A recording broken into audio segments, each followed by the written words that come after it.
Now listen carefully and answer questions 1 to 6. Hello? Oh, hello. I was hoping to speak to Jack Fitzgerald about renting a cottage.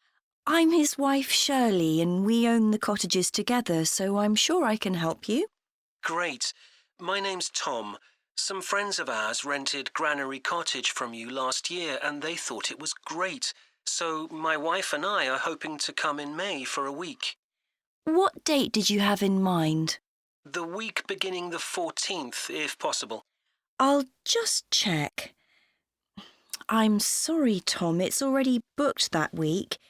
It's free the week beginning the 28th, though, for 7 nights. In fact, that's the only time you could have it in May. Oh, well, we could manage that, I think. We'd just need to change a couple of things. How much would it cost? That's the beginning of high season, so it'd be £550 for the week. Ah, that's a bit more than we wanted to pay, I'm afraid. We've budgeted up to £500 for accommodation. Well, we've just finished converting another building into a cottage, which we're calling Cherville Cottage. Sorry, what was that again? Cherville. C-H-E-R-V for Victor, I-L. Oh, that's a herb, isn't it? That's right. It grows fairly wild around here. You could have that for the week you want for £480. OK, so could you tell me something about it, please? Of course. The building was built as a garage.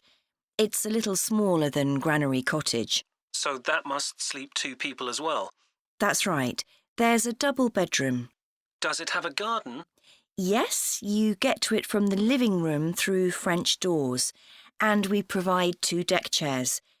We hope to build a patio in the near future, but I wouldn't like to guarantee it'll be finished by May. OK. The front door opens onto the old farmyard, and parking isn't a problem. There's plenty of room at the front for that. There are some trees and potted plants there. Before you hear the rest of the conversation, you have some time to look at questions 7 to 10.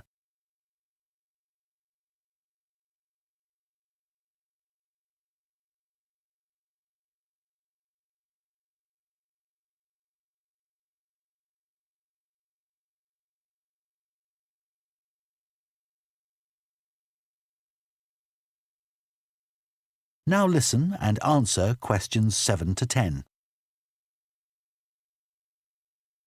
What about facilities in the cottage? It has standard things like a cooker and fridge, I presume. In the kitchen area, there's a fridge-freezer, and we've just put in an electric cooker. Is there a washing machine? Yes, there's also a TV in the living room, which plays DVDs too. The bathroom is too small for a bath, so there's a shower instead. I think a lot of people prefer that nowadays anyway. It's more environmentally friendly, isn't it? Unless you spend half the day in it. Exactly. What about heating? It sometimes gets quite cool at that time of year. There's central heating, and if you want to light a fire, there's a stove. We can provide all the wood you need for it. It smells so much nicer than coal, and it makes the room very cosy. We've got one in our own house. That sounds very pleasant. Perhaps we should come in the winter to make the most of it. Yes, we find we don't want to go out when we've got the fire burning. There are some attractive views from the cottage which I haven't mentioned. There's a famous stone bridge. It's one of the oldest in the region, and you can see it from the living room. It isn't far away. The bedroom window looks in the opposite direction and has a lovely view of the hills and the monument at the top.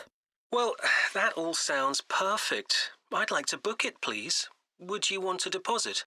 Yes, we ask for 30% to secure your booking, so that'll be £144. And when would you like the rest of the money? You're coming in May, so the last day of March, please. Fine. Excellent. Could I just take your details so that I can... That is the end of Part 1.